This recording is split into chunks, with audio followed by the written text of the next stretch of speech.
That was a very difficult game. I mean, it was a very good college baseball game. You look at the arms out there. I mean, coached here a long time, and they're, every single guy that stepped on the rubber tonight is a high level guy. I'm not going to tell you that they're all skilled at the same level, but those are very good arms. Um, runs were just expensive to come by, Rob. I mean, when you get pitching like that, it negates good offense. And the offense that we did, you got to credit the kids. There was a lot of two-strike hits.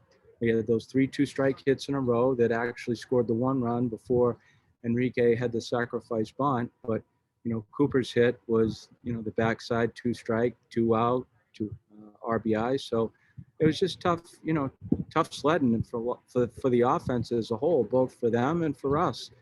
Um, you have to give the credit to the pitching more than anything else. And even the runs they scored, there were the 2 infield hits there um, where they came up with a run, but um, just separation was pitching. Max. Had Luke Murphy thrown a bullpen since he came out of quarantine? And either way, what does it mean for him to just keep on rolling after a long sit? It's not easy either. I mean, you bring up a good point. Yes, he had, but at the same time, he hadn't been out there a while. It's been a couple of weeks. So, we weren't flipping coins, but at the same time, we knew that he hadn't been out there. So there was a little bit of rust to him, and that's to be expected. But he did a good job of catching himself after the walk and kind of regaining himself and hitting the strike zone. So I think that was a heck of a job by Luke. Chris Lee. Yeah, I've got a quick follow-up after this one, but just, Tim, what were your thoughts on how Kumar threw the ball tonight? Outstanding. I mean, outstanding. Just gut check, just wouldn't come out of the game.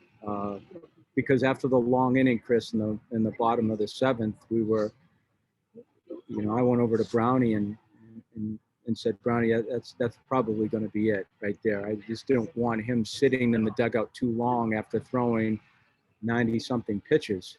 And Brownie went over to him, and he wasn't coming out of the game. So that's just one of those things where a kid wants the ball game and he wants to win. And after he made the 3-2 pitch to Khalil, and then you could tell that he smelled the finish line. There's just not too many guys that you've seen either too, Chris. You've been here a long time too, that find that gear. That's a different gear from a starter now. There just aren't guys that are built that way. He's built differently, mentally and physically. The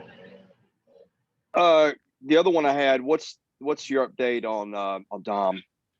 Well, he's here. He's in the dugout. He took BP today, so I think he's got to go one more day of protocol, and then we got him on 30-man. So if we can get him cleared, then we potentially could have him for Sunday. Andrew Harris. Hey, Corbs. 5th inning, what was the plate adjustment for the hitters against Farr? Oh, I just think that Bax was, before that inning started, he just made sure to tell him that, just stay clear in between pitches. Don't split yourself. Just make sure you do a little bit less. And I thought they did. I thought they did a nice job of hitting the ball back through the middle of the field. I think tonight, as far as Vanderbilt was concerned, when we got a little bit big, then, we just came up empty. And you can see with the balls, and I don't know what the spin rates are, but you don't really have to know what the spin rate is. You can see it with the bats. If they're throwing through the bats, then we got holes in the barrel, and that basically is you're doing a little bit too much. But at the same time, we did barrel the ball a couple times. I thought that ball that CJ hit early in a different night probably leaves. Tate Colwick's ball leaves for sure, but the big man upstairs wanted to turn the fans in towards the plate, and that kind of negated any type of offense. Tough night to score runs. Yeah, thank you. Chris Keenhold. Good one tonight, Coach. I'm kind of interested in the decision to pull Rocker for the 9th inning. Was that your call? Was that Brownie's call? Or was that Kumar's call?